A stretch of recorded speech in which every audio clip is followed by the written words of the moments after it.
See so many faces that we don't see too often. It's great to see our guests and everybody here. And throughout the audience, I see a lot of people that I would consider to be role models. Didn't mean to take that up there with me. I see a lot of people that I think would be role models. I see fathers, I see mothers, husbands, wives.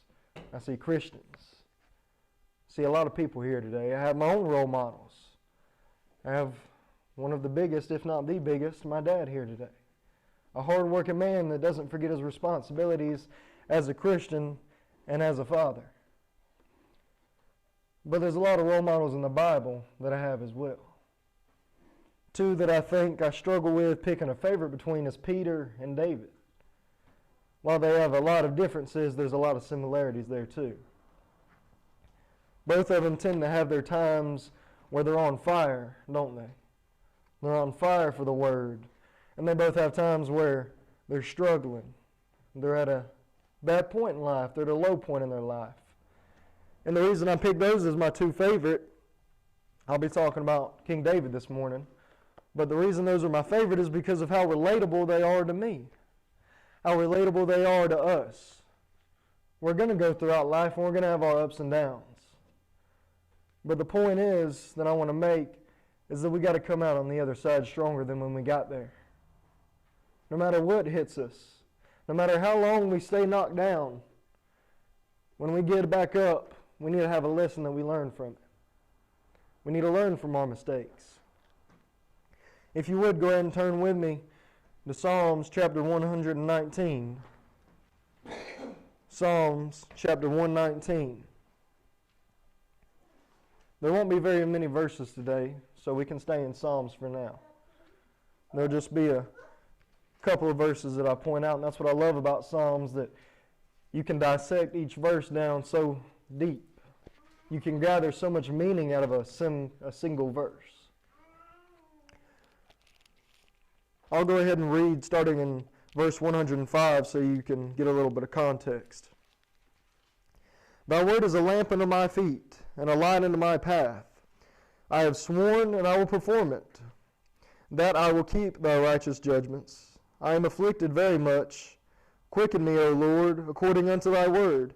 Accept, I beseech thee, the freewill offerings of my mouth, O Lord, and teach me thy judgments. My soul is continually in my hand. Yet do I not forget thy law.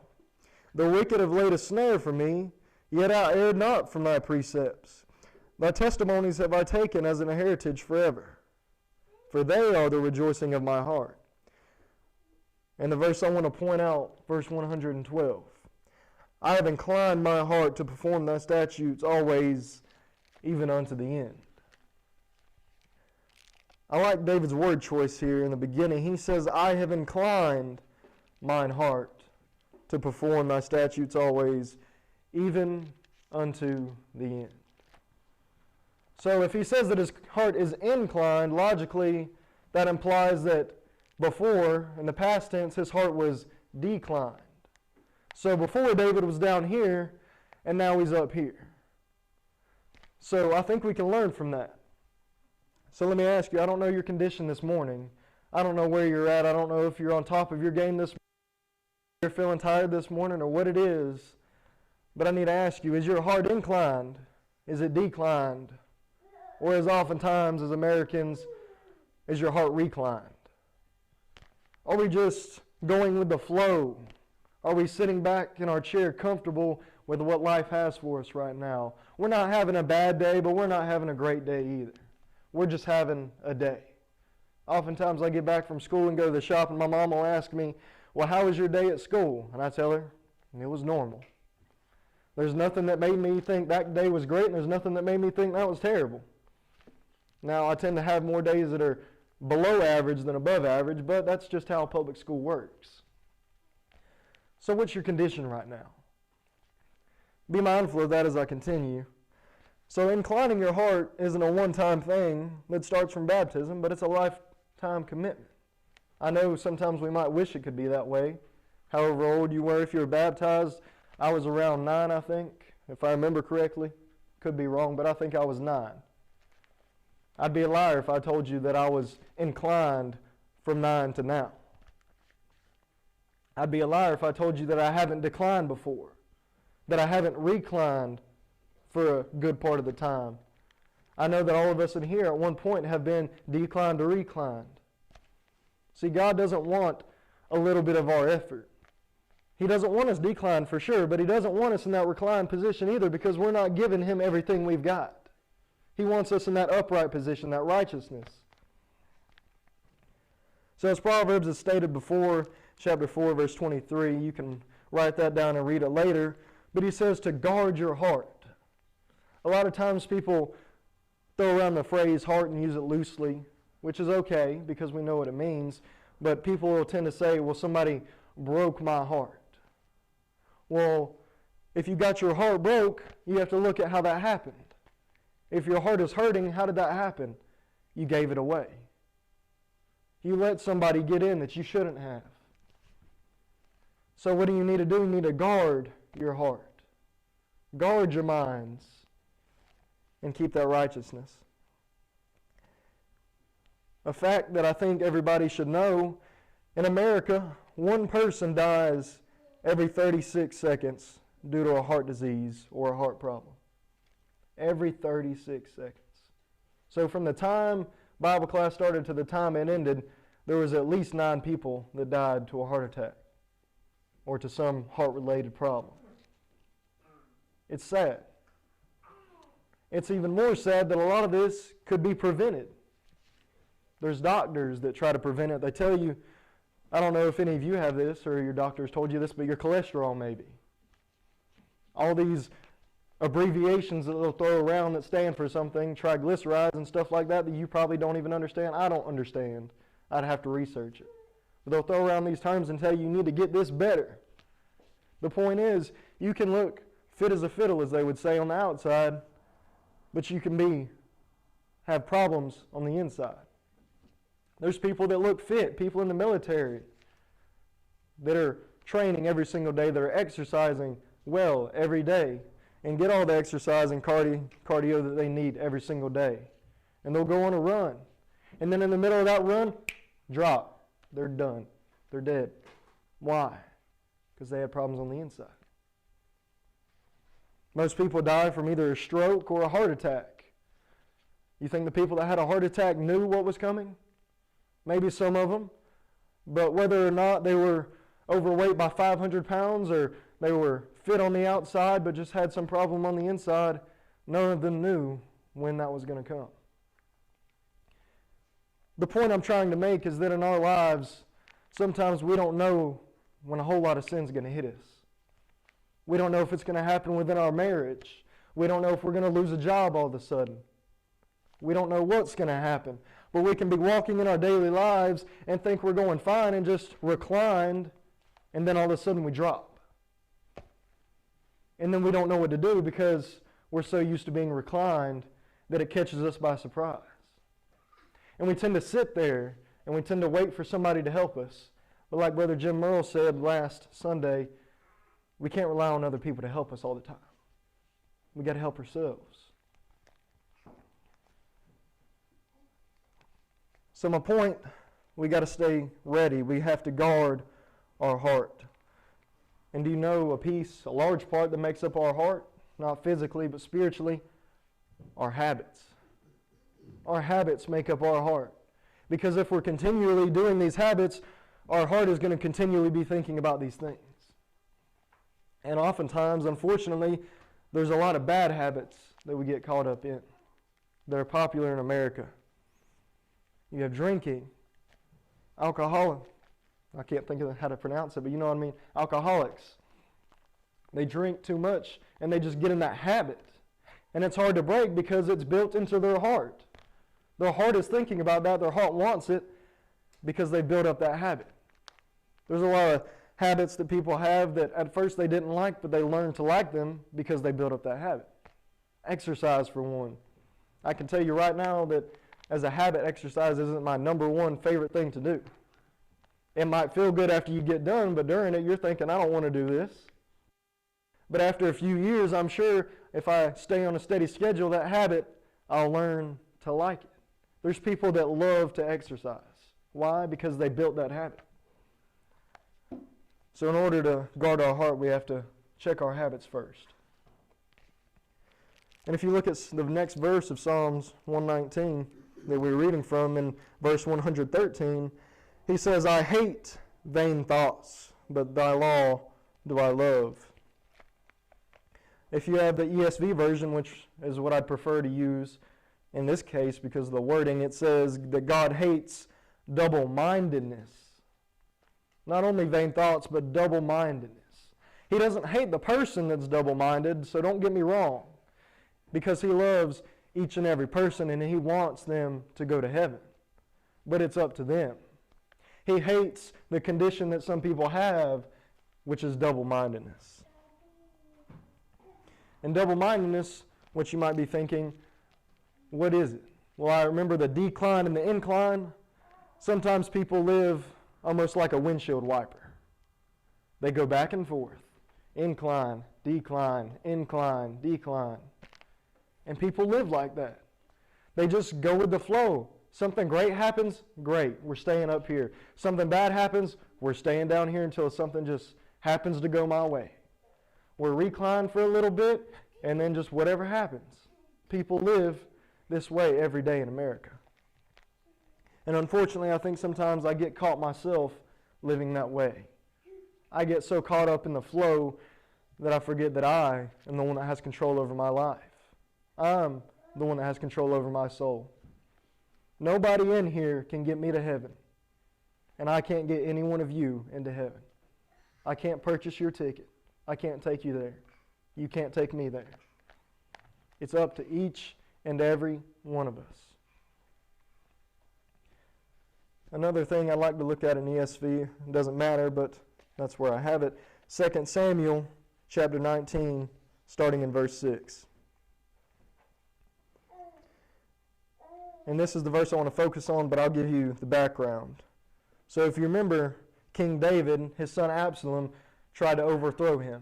He tried to take his throne away from him, his own son. So he sent out his army because he was going to try and take over Absalom's army that he had acquired and built up. He was going to try and kill them and overthrow them. And David gave out the commandment. He said, "Be gentle with my son." He was hoping that he would be able to capture Absalom and change his mind, I assume. He wanted them to be gentle. He didn't want his son Absalom to be killed.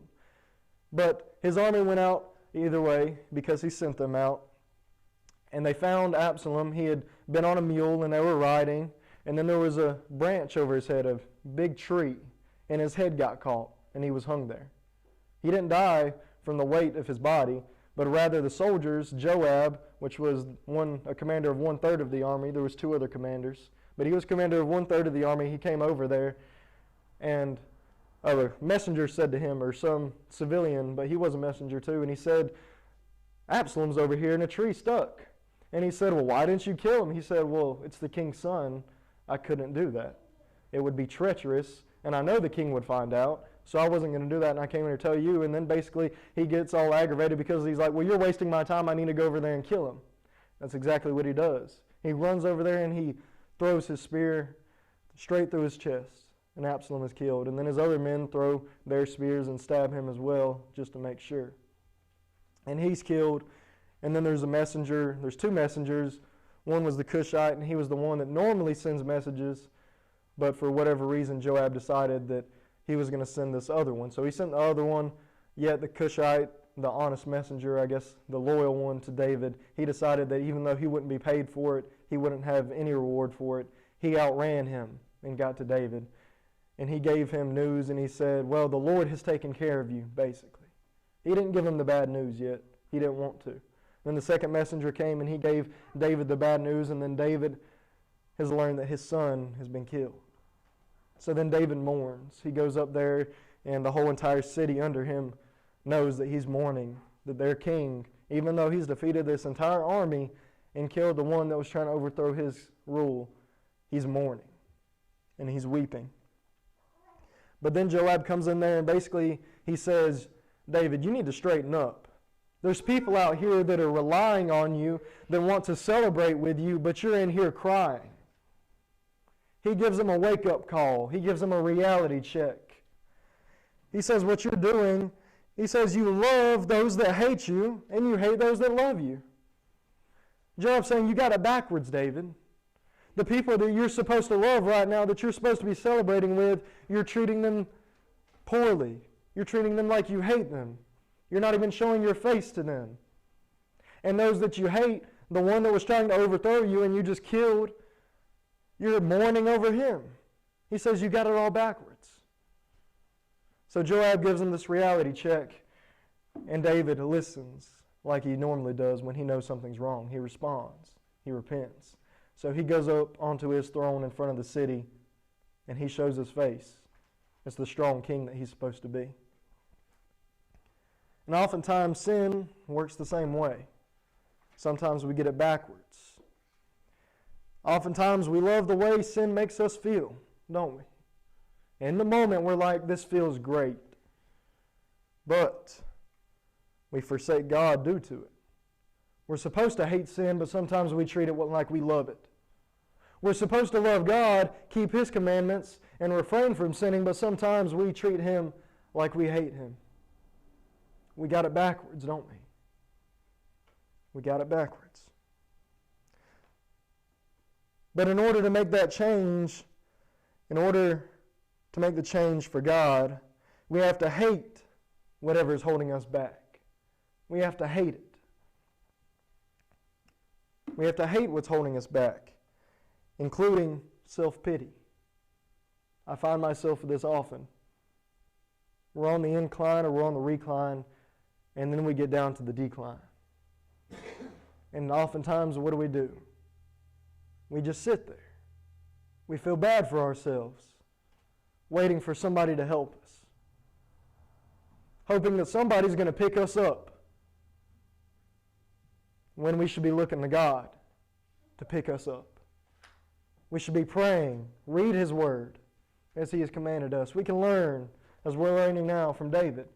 There's examples of people that have gone through what we're going through, and they make it out better than they got there. But oftentimes we just feel bad for ourselves, and we just stay there. Because poor me, when we need to lift ourselves up by our bootstraps with God's help and His guidance and get past that recline and up to the incline. Give you an example of something. I can love the way food tastes. I can love it. As you can tell, I'm not starving. I can love the way food tastes. But I need to hate what it does to me when I eat too much. I might love a hamburger, and while that can sustain me, do I really need to? No. Because I eat too much, and over time, I'm going to start hurting my body. I'm going to start having heart problems. And then I could end up like those people, that one person every 36 seconds. I can end up where they are. That sin, the feeling we get from it, sometimes it'll get us to that, what they call a high for a second.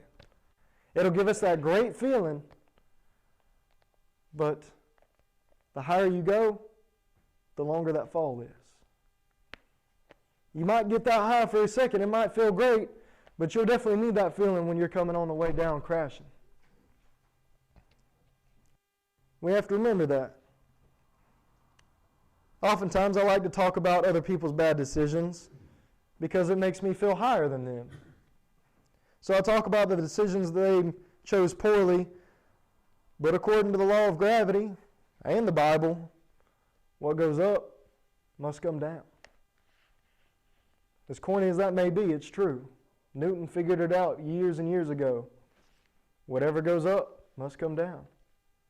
So if I talk about other people's bad decisions, especially when I talk about other people in the church, and I say, well, they could have did this better, they could have did this better, that was an okay decision, but I think this would have been better. I can build myself all the way up above them, but no matter how far I get up there, what goes up must come down. And if I don't do it to myself, if nobody else brings me down, I know for 100% fact that on Judgment Day, when every knee bows, God will bring you down. No matter how strong of a Christian you are, no matter how terrible of a person you are, no matter how big and bad you are, on that day, every knee will bow and confess His name. So we need to think about that when we try to build ourselves up like that. And remember that by the same measure you judge, you will be judged. I often find myself doing this to people. I'll see them, I'll see the decisions they've made, and I'll see the poor choices that they've made. And I'll say, well, why'd they do this? They should have known from the beginning that this wasn't going to go the way they planned. They should have known that this wasn't right. You see, in Woodstock, we can talk about that woman all we want, but at the same time, we're struggling with the sin ourselves. I don't know your condition in here, and hopefully, and I pray that you're in a good condition, but I know that me and myself, I cannot judge somebody else when I have sin in my life. While I can make a righteous judgment and I can make a righteous observation about somebody else, I can't tell that person that they're doing any worse than me. I can't tell them how they're going to change their life. If you remember back to the parable, how are you going to take the log out of your brother's eye when there's, how are you going to take the speck out of your brother's eye when there's a log in your own? You can't see clearly to take that speck out until you remove the log that's in your own eye. So in order for us to get to the point to where we can help people, to where we can spread the word, we got to check our own hearts. We got to check our own souls. And we got to constantly keep an eye on whether or not we're on the incline or on the decline. And hopefully we're not on the recline. Because I think, in my opinion, that's the most dangerous we could be. That's exactly where the devil wants you. It's exactly where he wants you. Because you're not so low that you want to change, but you're not so high that you're going to get into heaven, for lack of better words. You're not living righteously, but you're not living terribly. You're just somewhere in between. And people get comfortable